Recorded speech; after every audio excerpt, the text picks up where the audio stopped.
asalaamaaleykum waa Sénégal asalaamaaleykum waa diaspora bi mbokk yi suñu Sénégal gi nii lañ koy bàyyee ñiy jiite ñu mel ni ñu yor seen gaf ak bopp ba lu leen neex rek ñu tibb.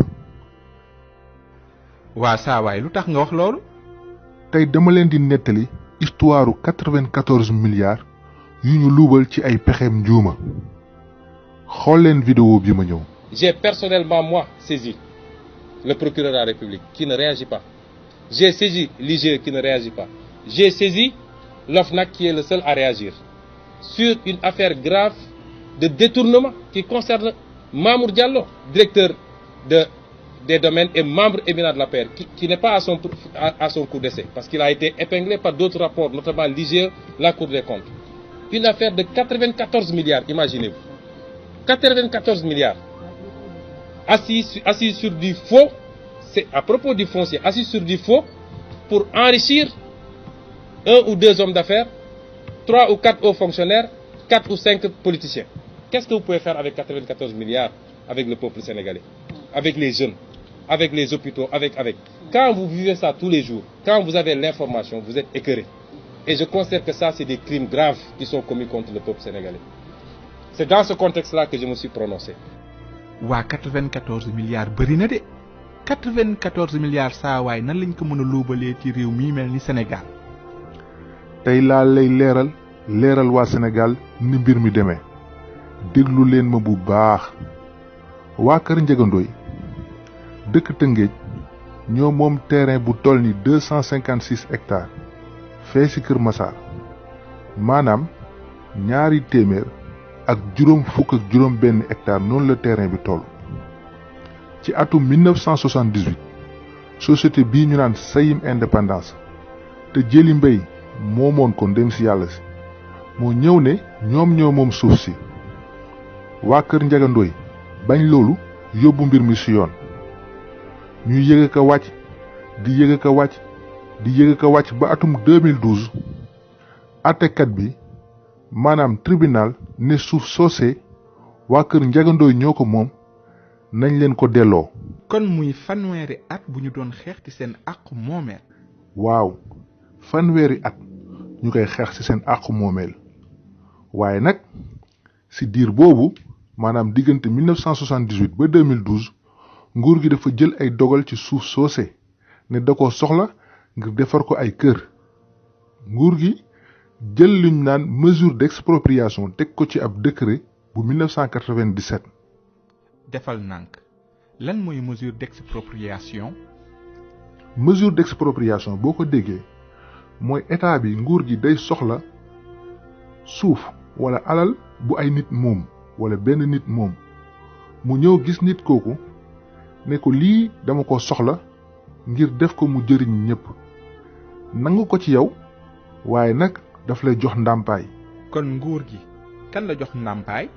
ma ne la nguur gi dafa jox ndàmpaay Sayim Indépendance su lu tegewul ci dara ndax àttekat bi nee na ci atum 2012 waa kër Ndiaga Ndoye ñoo moom suuf si ñoom lañ war a jox ndàmpaay te waa kër Ndiaga Ndoye ba tey jii nii jotuñu benn ndàmpaay. kon mu nekkaat beneen yëg ka wàcc ngir xeex sa àqum moomeel. waaw kay noonu la demee nag ndax suuf si fi mu toll nii nguur gi commencé woon na ko daggate ba di ko jaay foofa nag la njuuma yiy jaar ba luubal alalu réew mi. waa loolu nan la mun demee fan lañ mun aw bay luubal alalu réew mi. tey dama lay leeral nu sàcc gi demee benn waay bu ñuy woowee Seydou Sarr doon xaritu Amadou Ba mii tey nekk ministre de l'économie et des finances te nekkoon directeur général des impôts et domaines jàppal bu baax li ma lay wax ndax direction générale des impôts et domaines dafa am wàll wu rëy ci càcc gi. Seydou Sarr ñëw gis waa kër Ndiaga Ndoye ne leen dinaa leen jox 2 milliards 500 millions ngeen bàyyee ma ak problème bi man dinaa laaj nguur gi ndàmpaay. waa kër Ndiaga Ndoye am ñu nangu ñeneen ñi bañ. Seydou Sarr dem tribunal di laaj homologation jënd bi mu jënd problème bi. saawaay lan mooy homologation. homologation bu tribunal boo ko déggee mooy jënd bi waa ji jënd kayit gi nga ko jox ne ko jaay nañ ko problème bi moom pour kayit googu am valeur mu mën koo teg ci table ji pour mën a laaj ak il faut que tribunal nangul ko loolu la ñuy wax procédure d'homologation waaye nag tribunal dafa bañ homologation boobu ci novembre 2016 teg ko ci article 30 bu loi 76/67 du 2 juillet 1967 tribunal ne waa ji àqu ndàmpaay bi nit di am ci nguur ginnaaw ba mu nangoo suufam kenn mënu koo jaay waa ji yemul foofu de mu def appel bi mu demee cour d'appel le 11 janvier 2008 cour d'appel dëggal àtte bu njëkk bi loolu lu muy tekki mooy waa kër Ndiaga Ndoye rek ñoo am sañ-sañu laaj ndàmpaay ba léegi. waa xanaa loolu war a jeexal wax bi nag. waaye Seydou Sarr dafa sax ci njublang gi mu bëgg a njublang réew mi ci kaw loolu moom Seydou Sarr mu dem gis waa l'impôt di laaj ndàmpaay Seydou indaale ñaari kayit yu teguwul ci dara ne moom suuf si teg ko ci ñaari société yu bokkul waaye mbokk yi li doy waar ci mbir mi mooy réunion commission bi natt njëgu suuf si dafa jiitu bés bi ñu ne moom la Seydou Sarr signé kayit yi. waa loolu nu mu mën a nekkee leeralal ma loolu bu baax a baax. maanaam commission bi réunion na ba wax prix ba natt fi suuf si toll ba sa ëllëg sa waa ji doog a signé kayit gi nga xamante ni moom la commission bi basé pour natt prix bi te loolu yemul foofu de suuf si njëg giñ ko nattee dafa ëpp fuuf li yoon wax te njëg gi dafa ëpp tamit li ñu jox ndàmpaay ñi ñu toxal ci TER bi te ñoom ñëpp ñoo bokk même zone bi te yàlla bu la naree weer.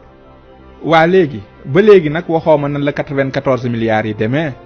waa direction générale des impôts et domaines mënoon nañoo yemale foofu wax ji ndax li waa ji indi xam nañ ni xel ni baaxul ci loolu ñu jox Seydou Sarr 44 milliards 800 millions ci benn wàll wi joxaat ko 49 milliards 950 millions ci beneen wàll wi muy 94 milliards 794 millions ci anam yooyu lañ ko joxe. ndeysaan kon waa kër Ndiaga Ndoye ñoom ñu mujjee. waa kër Ndiaga Ndoye ba nii may wax ak yéen jotuñu benn ndàmpaay ci seen suuf te pourtant ñoom moom suuf si ndax tribunal dëggal na ko ci atum 2012 te 2016 bi Seydou Sarr demee di laaj homologation tribunal da ko bañal.